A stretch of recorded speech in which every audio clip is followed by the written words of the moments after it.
when you are hiring and when you are building the CS team, what are the most important things that you look at your hires? What are those traits that are non-negotiable for you?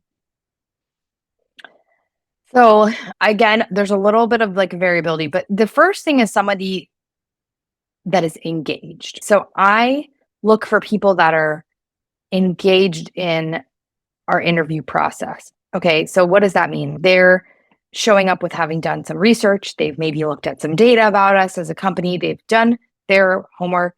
They're coming to the table ready for that. I know that sounds like a kind of an abstract one, but I think you can tell the difference of somebody that just showed up to the interview and somebody that's prepared. And being engaged in that process, that's how I know they're going to show up for their customers. So in customer success, you can't just show up to the meeting. You got to do some preparation. So usually somebody that's showing up to our meeting prepared, you know that they're going to probably do the same for their customers.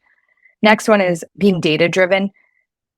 I think, again, we've sold CS in the past as being this soft skill, and I just don't think that it is. And I don't think that's a survivable mentality for the function. I think we need to be known as a data-driven function, because the only thing that tells us anything in CS is data.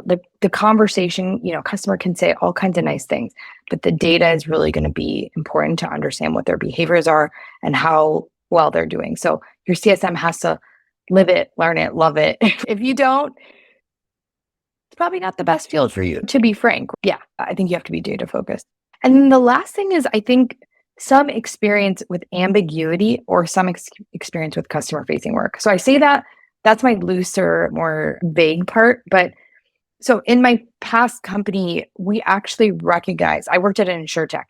We recognized that people with any insurance background, it didn't matter what type of insurance they worked in, but they worked with some type of insurance. They understood that insurance is complicated and heavy and can at times feel very ambiguous. And we took that as an asset to the interview process, because we knew that they would come to our company and also be able to understand and recognize what our customers are going through. So those kinds of things, they're a little bit like, you need to have the gray, but I think experience with ambiguity that's in your functional area, or experience relating to your customers. So maybe they worked at an insurance company, or maybe they worked at a company like your customer. Just really depends what the business that you're working in is.